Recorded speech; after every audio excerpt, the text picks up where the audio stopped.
The Gulfstream 650, it's an ER, it's extended range, so it can go from Miami to Dubai nonstop. It's a magnificent plane. And it was a 2020. It was a brand new plane. I bought it actually from a guy in China, in Russia, an oligarch, right before Ukraine happened. And that plane's $70 million, and then it'll cost $3 to $3.5 million a year to run. When you paid $70 million, you got a loan and everything, or like what does it look like to actually go and buy what did a plane? I do on that deal? I sold my 550. I sold that to Tim Draper. I think I got, what was the number I got on that plane? Anyway, we did that. Yeah. We do have a small loan on the plane. I don't exactly know what it is right now. It's my understanding, those are good tax write-offs. All of it. Yeah. I wrote all of it off that year. Yeah. I don't think we're in at 70 million. I think we're in at 64 million, 63 million, something like that. And then that would become a tax deduction against earned income that same year, even though I took delivery of the plane like in December. Mm-hmm. So I only had it like for 17 days, took one flight in it and wrote off $63 million. That's a great headline for your video. Do you manage your own wealth, or do you have a team that manages it? Yeah. You manage it. Mm-hmm. So like that, when that... There is no one I take financial advice from. Is that private jet? Is that on auto pay? No. That note is on auto pay, or like... Yeah, 100%. Okay. So I'm curious, you said like even... There's a management company, right? There's a management company that manages a plane. So there's 2 pilots, they're full-time. Oh, so it's all that just kind of... Yeah, there's money going to the management company. The fuel bill comes through them. I've never looked at my fuel. You don't know what it costs? The fuel, never. It's just a negligible amount of money at this point. Because no, it's not negligible. The plane's no good without fuel. So it's just, it doesn't even matter. It is. Would you consider the cost of these microphones when building a podcast? I think we did. We did. We shouldn't have. We really shouldn't have. You're not going to have a podcast without us. Right. Well, we could have gotten a cheaper microphone, right? But we decided to go with the industry standard, the Joe Rogan podcast, or the Joe Rogan mic. Yeah, of course you could have gone. You could have gone with one that doesn't have this going that on. little spinny thing. I don't know why that's doing it, because it's yours. But look, I know the cost of everything in my life. Literally, like everything. I have never ever asked for the cost of the gas, and the reason why, the fuel. The reason why is because the plane cannot fly without the fuel. So it doesn't even matter. It's what do you call that? It don't fly. Inelastic good. It's a constant. It's required. It's a facility. Do you budget, or do you? No. Well, neither does Graham. Graham doesn't budget either. So it's. But I'm just curious because it seems like there's disciplined with my money. Like that makes sense. I live so below my means.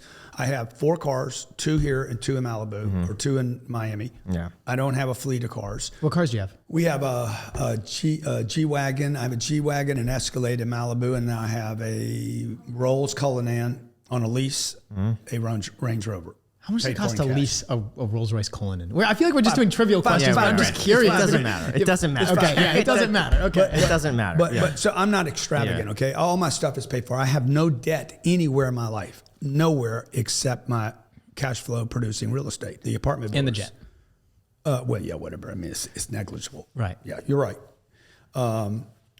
But yeah, so yeah, I got out of a company that does probably 150 million a year, every year. That's our Miami based company.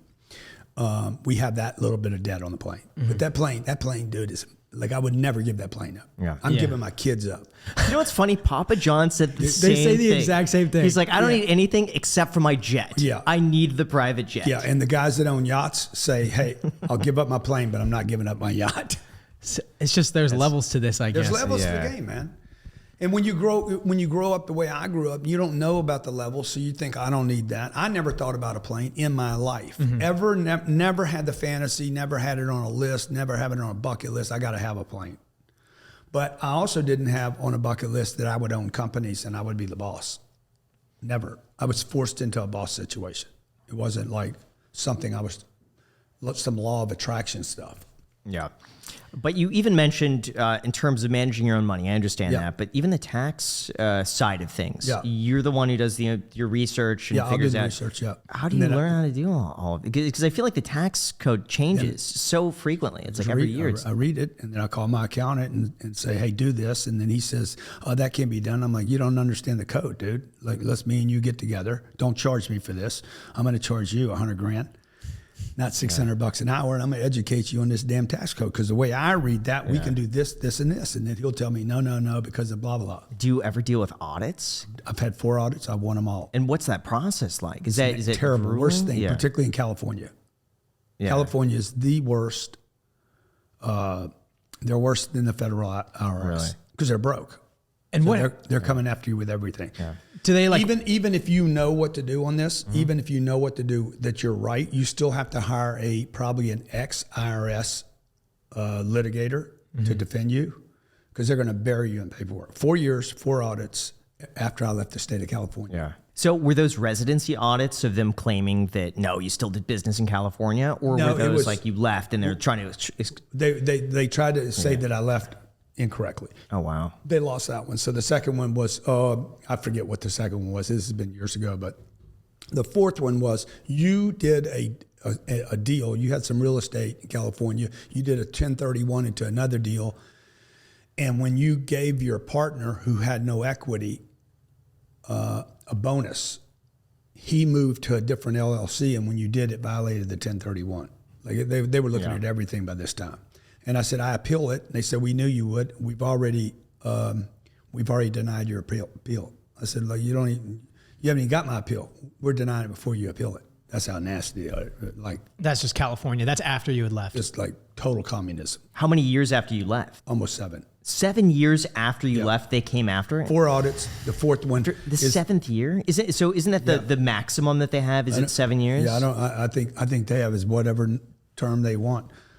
I think they could figure, because they'll tell you, look, if you don't pay this $750,000, which is what it was, if you don't pay the $750, we'll freeze your accounts. I'm like, freeze my accounts?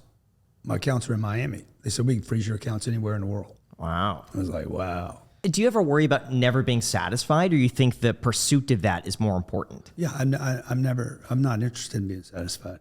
It's not even fulfilled, though? It's not a goal. I am fulfilled.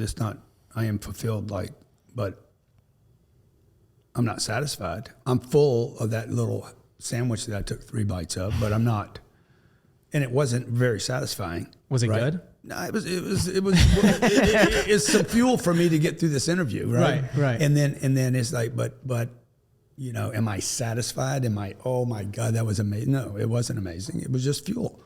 And so is life. And so is what I've done up to this point. It's cool what I've done. I think I can do more than this.